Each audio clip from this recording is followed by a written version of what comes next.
So please, it is my great pleasure to introduce Dr. Aida Bikic, a renowned screen time researcher and associate professor at University of Southern Denmark.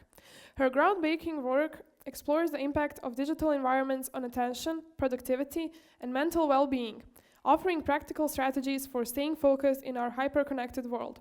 Please, join me in giving a warm welcome to Dr. Aida Bikic. Thank you.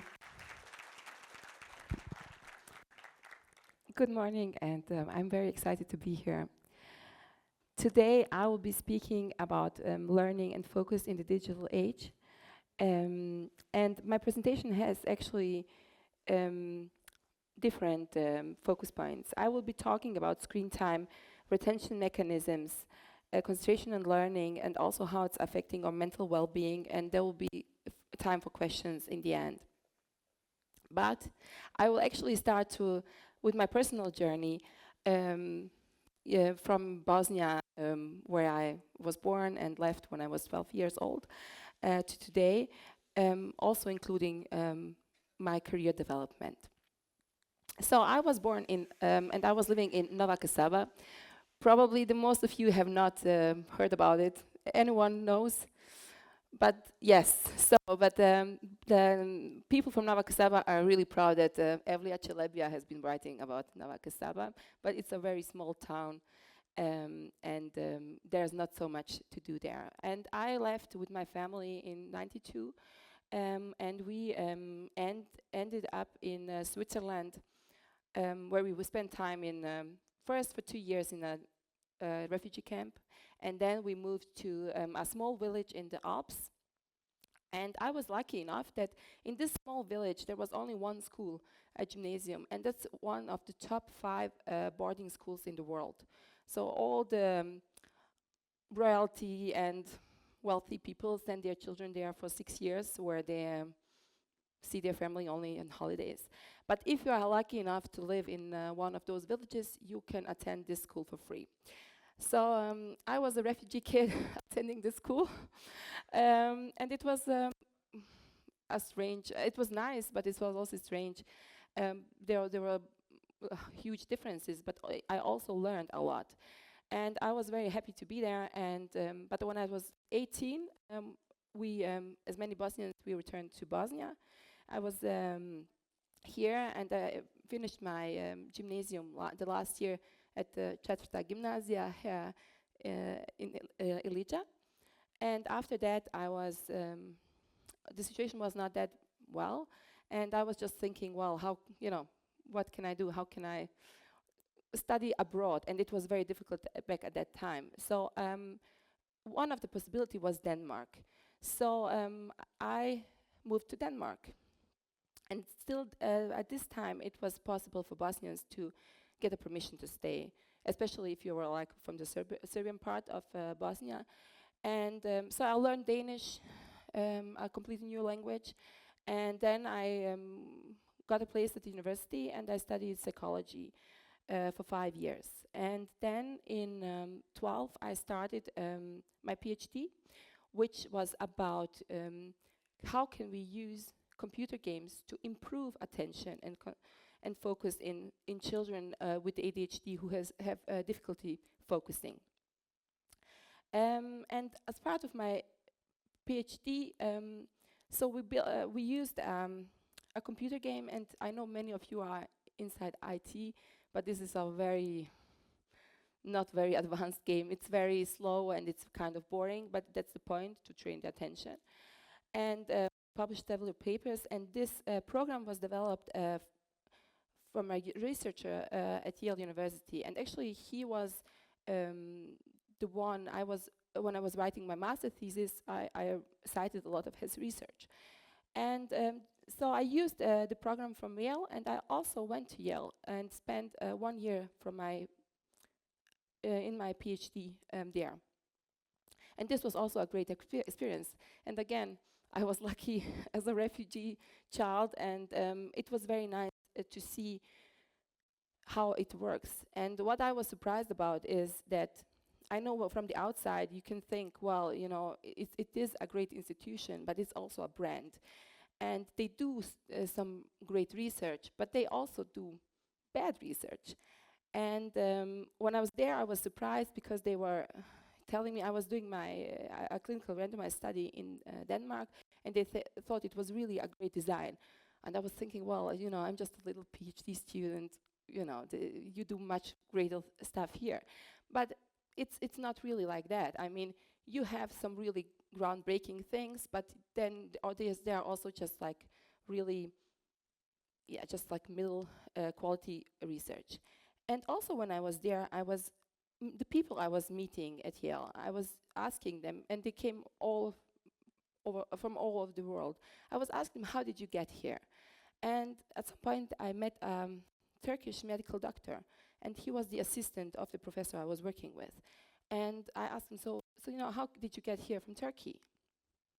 And he says, well, you know, when I finished my medical school in Turkey, I was thinking, well, I would like to go to the US.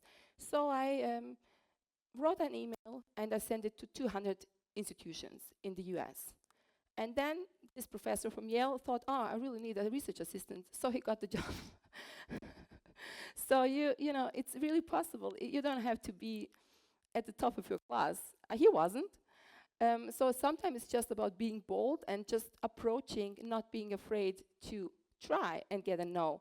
And also what I learned there is really you shouldn't be afraid to get a no. And I know in our culture, in Bosnia or in the Balkans, we are perfectionists and we don't like making mistakes. And there is just like the saying, you know, in Bosnian, baš će tebe uzeti. So, but yeah, it can be you. So it's really important to try. And after this, when I came back to Denmark, I'm still doing projects with researchers from Yale, but also I contacted researchers at Harvard. I just wrote an email, and I said like, oh, I'm doing this, and would you like, you know, to collaborate? And they said yes. Also, I contacted Peter Fonagy, who is a huge psychology icon, and also approached him this way, and he was happy to participate. So my message to you is really just don't be afraid, and you don't have anything to lose. Just try, and if maybe it takes for you to write 100 emails, but you have the opportunity to get into great institutions. I hope it's fine. Yeah. So and also life is really funny. So the Lyceum Alpinum, this very, very expensive school I attended, this year, the new director of this school, I've never heard of him. He contacted me on LinkedIn and asked me to come and help them craft their new policy for the students, where they are forbidding smartphones from like 8 in the morning to 8 in the evening to further attention. And so I came back after 25 years as an expert at school. And another also really funny story is that when I came to Denmark, I also had like in the beginning a refugee status. And this year I was invited by the former president of Denmark, who was actually the president at the time when I came as a refugee. And this project with the Swiss.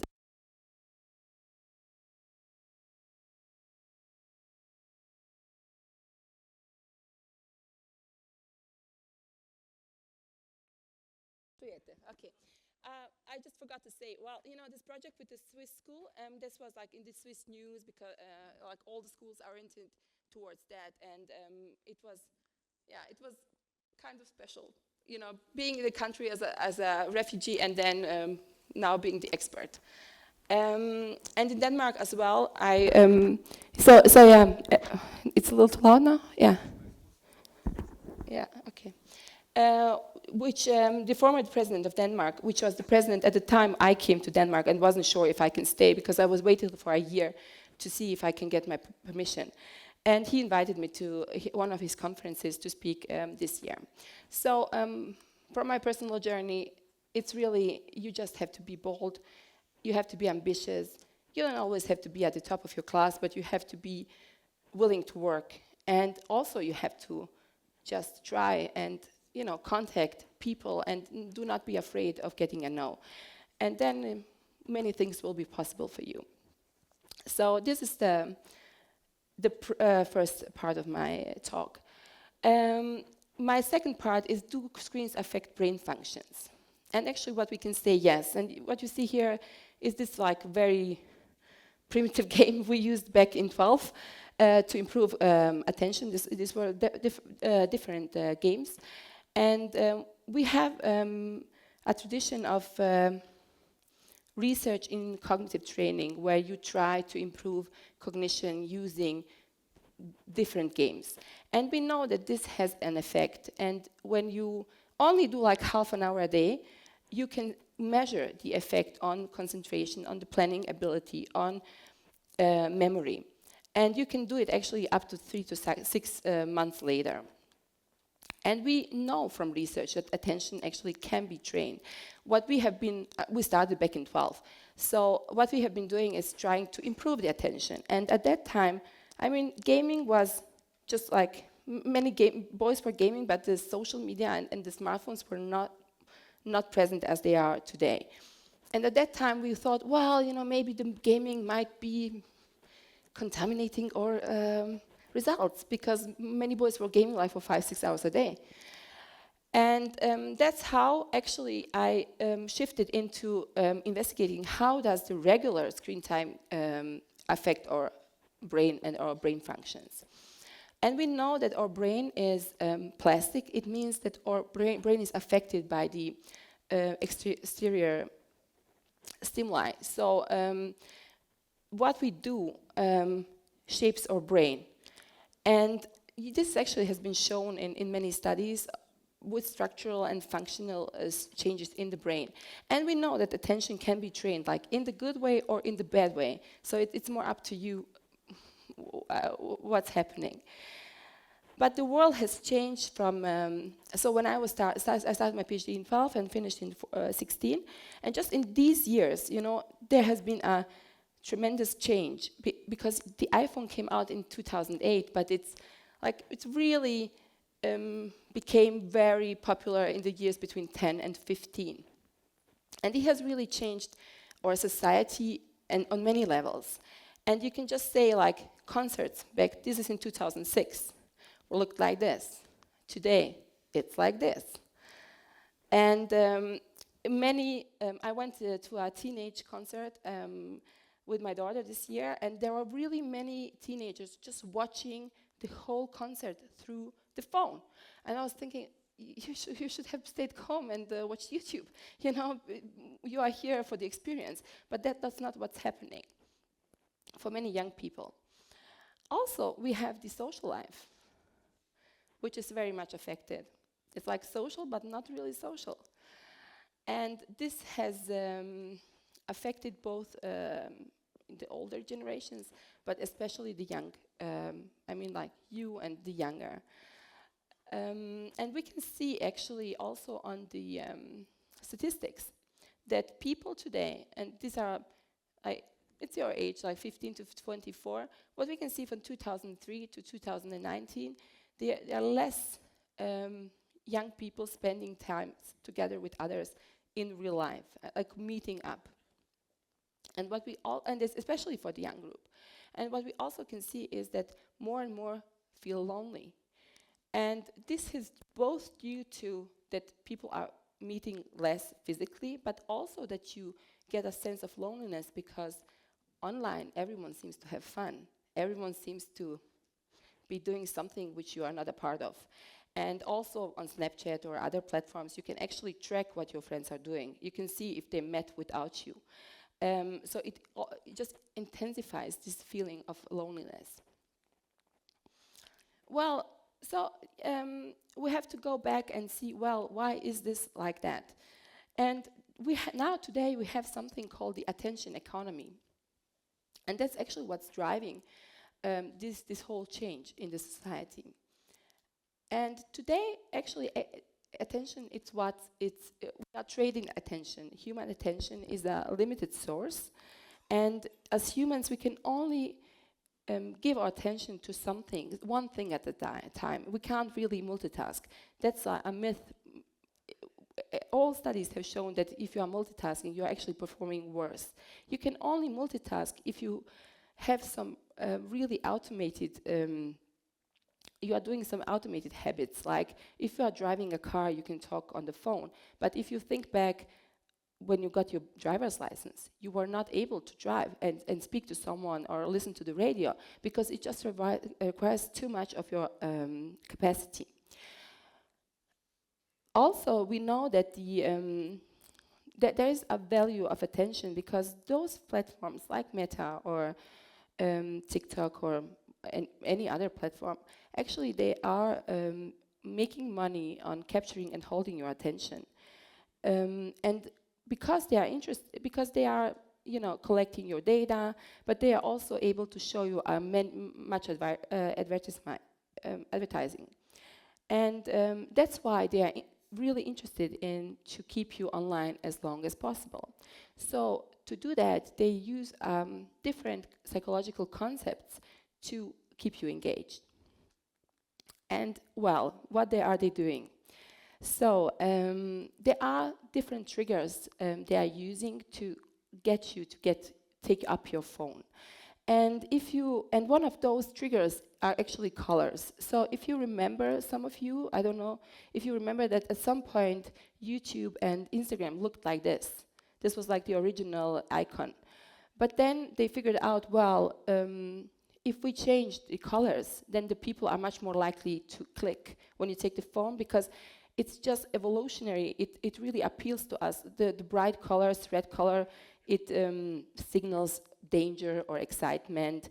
So you're much likely to press on it. That's also why all the notifications are in red. So because it signals you better look. But the effect of that is like just for children, it's the same as for adults. 50% of kids get 237 notifications per day, and some of them get like 4,500. And I mean, I have my phone on silent most of the time, but many young people do not.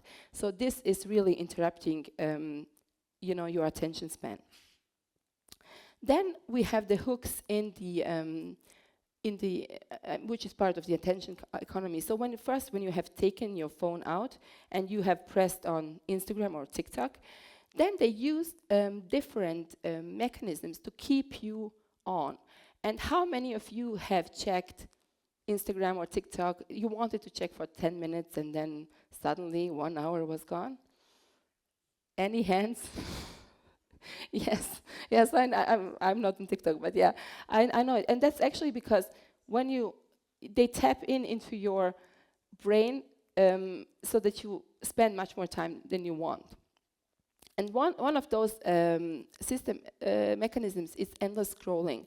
So some of you might remember at some point Facebook had an end. When you scrolled, then you just then it was like finished. And then one of the engineers found an algorithm which removed the end, and they figured out if they use the endless scrolling. So if you just there's never you're never getting to the end, then the users spend 50% more of their time online. So that's why all the platforms now have the endless scrolling. Then we have this unpredictable reward, which is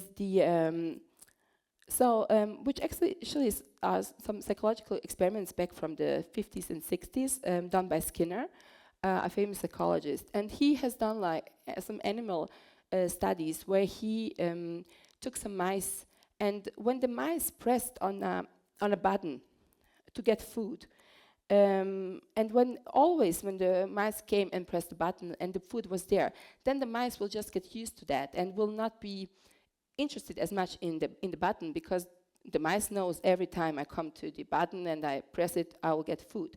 And we can also translate it into human behavior, because when we are used to, when we get a reward, and we always get the reward when we do something. In the beginning we're excited, but with time we just it's not that important anymore for us. But what he found out is, when the mice presses the button, and sometimes there is food and sometimes there is not, then the mice became obsessed with the button. because we don't like unpredictability as humans or animals. So the mice will just become pressing to see, you know, sometimes there is something, sometimes there is not. And he was also experimenting in different doses, and that's for some of those experiments, the mice will die because they will press that much. They will really become obsessed.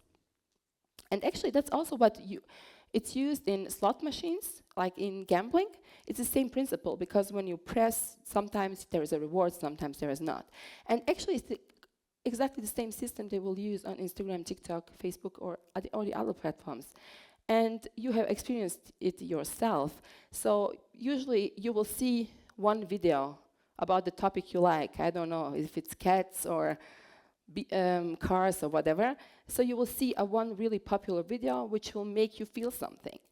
And then they will put a couple of really boring videos. And that's intentional, because you will get like a dopamine hit.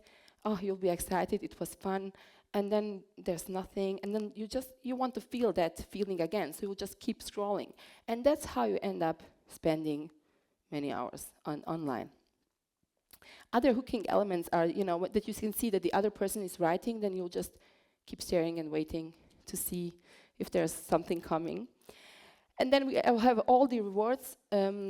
So especially Snapchat is really a platform that has monetized children and youth friendships, where you can see, you know, you keep the streak.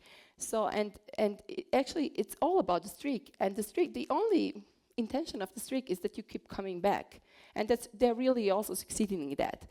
And even though Snapchat promotes itself like a platform for friendships, if you don't keep a streak for a day, you will lose it. And if you have kept it like 300 days, and this has resulted in some really incidents with children and adolescents. If they were on holidays and there was no Wi-Fi at the hotel, that like some children had a breakdown because of that. But Snapchat has a solution. Now you can just buy it back if you lose it. So you can keep your streak. Yeah. Denmark, where I live now, is one of the most digitalized countries in the world. It's actually the fourth most digitalized country. We have twice as much screen time in schools as in other countries. Many schools do not have any books, and we have had many years where children got an iPad at the start of the school. And also we have the most social media consumption in the world. And in Europe as well. And what we can see is that screen time has increased in all age groups in the last 10 years. And these are Danish studies. Danish youth have 4 hours of screen time at school, which is the most of all countries in the world. And they have the 15-year-olds have 5.5 hours social media a day. And many have actually like 12 hours combined or more.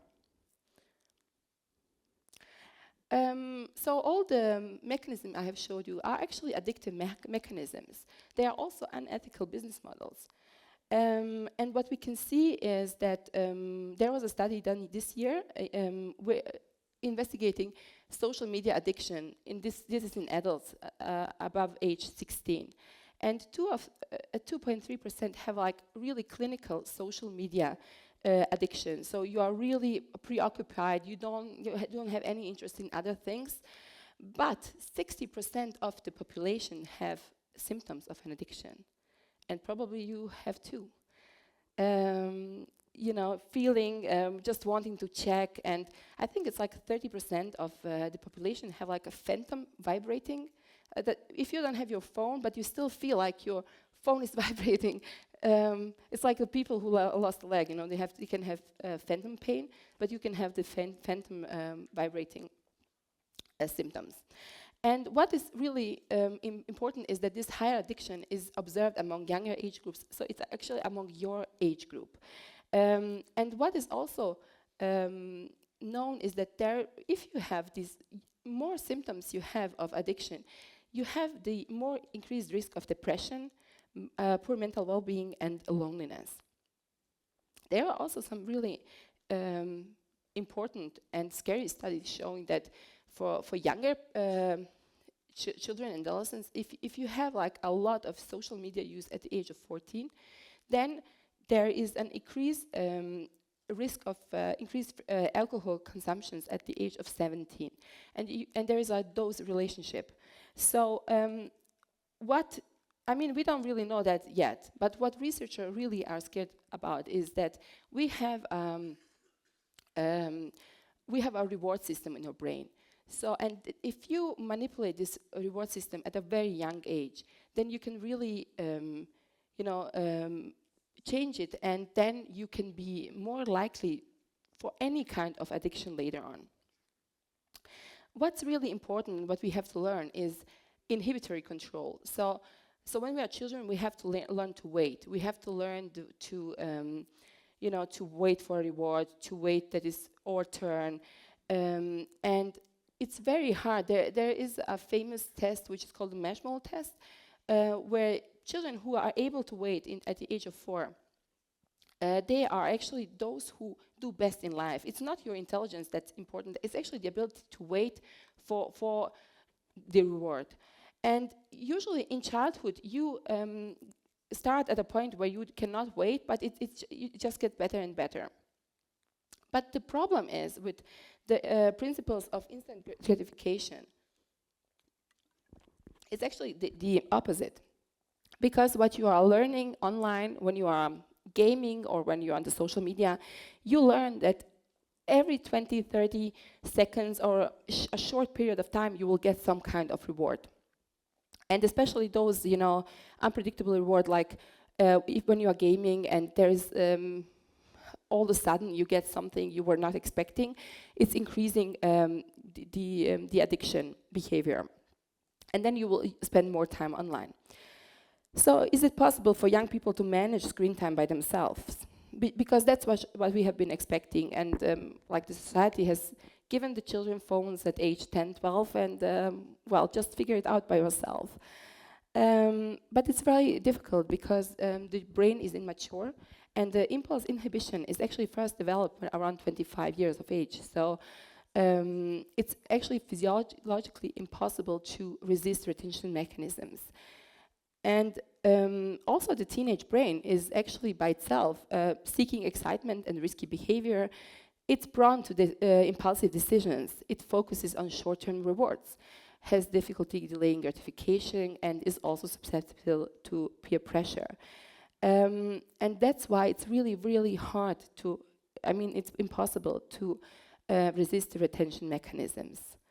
The result of this is like a screenshot, and this is a Danish 8th grader. It's a girl. She is having, this is like the daily screen time, 10 hours, 10 minutes. She spends 71 hours on her phone in the week, 32 hours on TikTok, and 31 on Snapchat. It's like two full-time jobs. So how do you think her concentration is? It's good? It's very good. No, it's not. Another really important thing is smartphones and learning. There was a study done. There was a study done with 520 students, just like you, and they investigated, well, what happens if that's just the presence of your phone, even if it's not ringing, if it's not doing anything, does it affect your, how you are performing? So these students were divided in 3 groups, and they were given some assignments they should do, and the one group had their phones on the table, on silent, just like not active. And the other group had it in the pocket or in the bag, and the third group had it in another room. And then they asked them, do you think it will affect, how you are going to do in this task? And the most of them thought it would not. Do you think it affected their results? Yes. Those with the phone on the table, they performed worst in all tasks. So and even like the phone was not ringing, it was on silent. Those with the phone in their bag did second worst, and the best performance was with those without, when it was just in a different room. And it's called brain drain. So just the mere presence of your own smartphone reduces the available cognitive capacity, because you can't really concentrate on the task 100%, because there might be a message coming. There might be something really exciting happening. So you will always have a part of your attention on the phone. That's really important. And so it's not, when we talk about screen time, is it time or is it content? It's actually both. The time you spend on it, but also what content you watch. But also if you just have it present in front of you. What we also can see is that there is a connection between screen time exposure and well-being. And this is a study also in young people showing that around like 1 or 2 hours a day screen time, and this is like all screen time. I mean, this is television and your phone and the computer. It's not work or school related. Then they are doing the best. And as those who spend more time online, they do worse. And this is both if you're just like on the smartphone or if you are gaming or, whatever you are doing online. What we can see is that the there has been an increase in anxiety and an increase in depression since 2010. And we can also see that each additional hour of total screen time increases the odds of suicidal behavior, because you are doing worse mentally. And we also know that the 41% of teens who have the highest social media usage have overall mental health rated as poor or very poor. Well, and there's a new term which is called the TikTok brain. Everyone heard about it? Yes. Well, and there have been very few studies on this, and probably there will be much more research coming. But there have been studies which investigated how do college students do who are consuming many TikTok or IG reels, or just like the short videos. And what we can see is they have a lower ability to delay immediate gratification for long-term learning goals. So it's very hard to work on projects. It really reduces your memory, and it also increases anxiety and depression. And there is a reduced sense of self-efficacy. So it's really difficult to complete tasks that require more time and effort. This is also visible at schools. I also do talks in Danish schools, and what the teachers always tell me is, if you really want to punish the youth, the young people, you put a movie on in school. Because the most of them cannot watch a movie 1 hour and 30 minutes. Usually at home they will be sitting and double scrolling, but at school you have to focus on the screen. And at my time it was like a big reward to watch a movie in school. Today it's not. And it's basically because, if you remember from the beginning what I told you, that we can train our attention, what is happening is that the attention is being trained to be that you only focus if there is something exciting happening after 20-30 seconds. And it really makes it hard to watch a movie, because you will have like 5-10 minutes where not much is happening. So it's really important to think that your attention is trainable. We also know that these, I mentioned, these mechanisms are really addictive, and TikTok there is a court case in the US, and in their internal documents, TikTok says, as expected, most engagement metrics, the younger the user, the better the performance. So it means that younger people are more addicted to TikTok, and they also see that there is a loss of analytical skills, memory, contextual thinking, conversation depth, and empathy, in increased anxiety.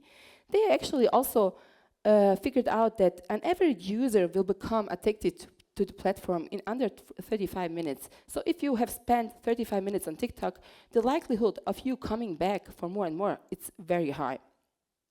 They also know that if you use it a lot, it will interfere with your sleep and school and relationship with loved ones.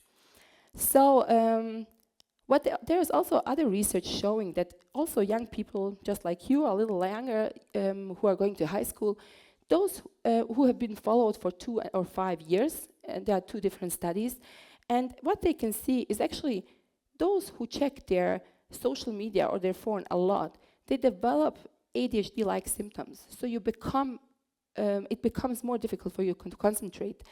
And these are not young people who have ADHD. So it's actually you're training your brain to be like you have ADHD. We also know that over 3 hours a day on social media doubles the risk of especially anxiety and depression.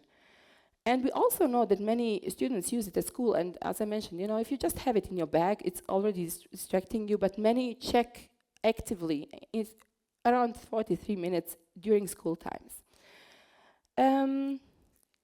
Yeah, this is the Oxford word of the year 24. It's brain rot. Have you heard about it? No? Yes? It's a very modern word for young people. Actually, that brain rot is defined as the deterioration of a person's mental and or intellectual state, especially viewed as a result of overconsumption of material, now, as it's particularly online content, considered to be trivial or unchallenging. Also, something characterized as likely to lead to such a deterioration. So it's basically, when you just scroll through Instagram or TikTok, it's really affecting your attention span, your memory, and your ability to learn. It's also affecting the sleep. So which also again affects the ability to learn and to concentrate the next day. And there was a study in young people showing that most of them do not sleep, and that's due to phones or games or computers. So, and it's very, very well evidence-based that really it really affects sleep, and you shouldn't use any screens like 1 hour before you go to bed. Also, social media is affecting our self-perception, and it's not real, and most of us do know that, but, still affects us, even though we know it's fake, but it affects also our feeling of that we are not good enough, that others are having more fun, they are looking better, they are traveling more, they are having more stuff. So that's the result of that. When you look across the different years, it's dissatisfaction with oneself, it's actually declining more and more. There is also, as I do also work in child and adolescent psychiatry, and we do have a new diagnosis, which is internet gaming disorder. And it's describing, it's mostly boys who are playing a lot, many hours a day, and it affects between 2 and 8% of young people in the Western world. It's much more common if you have ADHD, and we don't really have treatment for that. What is, again, is really important is to reduce the screen time. So if you're allowed or you have a lot of screen time, then you have much more likelihood of becoming it, getting it. And there is has been a cause for concern. Last year, they have the health advisor in the US who has classified social media as really concerning on all those different areas. And we can see actually that screen time is affecting, it has some really direct effects. It trains your reward system to want short rewards. Then it's hard to read a book, it's hard to watch a movie. But you also came across really harmful content. But you also have some indirect effects, and that's like you are less likely to do physical activity, be with your friends, be in nature, or just be creative. This is the newest from Australia, which is approving a social media ban on under 16 years old. And we have in Denmark also, it's a proposal for a law to ban social media under the age of 18. I'll skip this one. So what can you do? Well, what can you do? You can put your phone in another room if you are learning, if you have to focus on something. You can also set your screen on black and white. There have been some studies with that. So if you don't have all the colors, you actually use the phone less and you go less on the different apps. You can also restrict the use, for example, of Instagram or TikTok, you can go into screen time and you can, put a code on so that it closes down after half an hour, so that you are able to control it. And I recommend parents to do this with children, but I have also met teenagers who have asked their best friend to put a code on their phone so they don't spend 3 hours a day on TikTok. And it's also just like very low-key, not using your phone as an alarm clock, but because then you are much more likely to check LinkedIn or Instagram and everything else. There's also a productivity app that can be used, which is called Forest. So you put it on, and then a tree grows on your screen, and then you are not allowed to touch it for like 25 minutes. And if you succeed, they will plant a real tree in nature. But if you touch it before, you will kill the tree. So my second message is today, take-home message is take care of your brain, because you'll need it. And it's you who decide if you feed it with trash or really good content. Yes, thank you.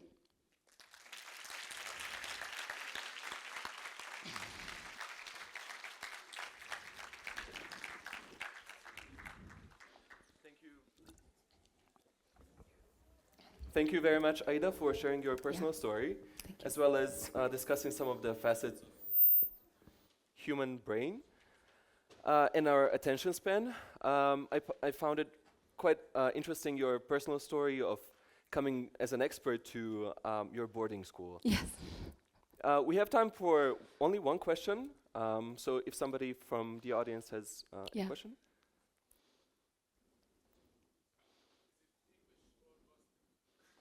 Either way.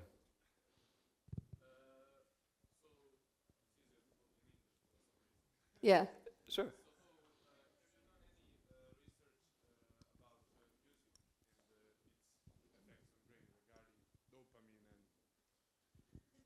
Did you hear me? yeah, I heard. Your question was if I did any research with music and how it affects dopamine. No, I have not. I focused most on computer games, and I did another study where we reduce screen time in young people who have ADHD, and we see they're doing much better. But I think your question is really interesting, but because there is also a new trend, which I have observed, that many young people only can learn and concentrate if they hear music, which is kind of weird. So, but what's your, do you have any suggestions or? No. No, it's just, you are just interested in music. Yeah. Yeah. But I will just say that what I have observed is that young people are much more likely now to listen to music while they do their homework. And actually, I don't think, for most of them, I don't think it's productive, because it's still your attention is like divided between two things. Yeah, but it will be interesting. So that's your, you could do a PhD on that. Thank you. Yeah. Any more questions? Yeah.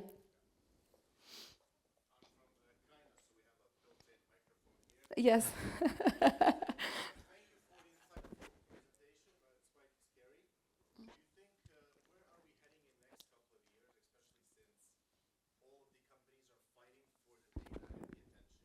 Yeah.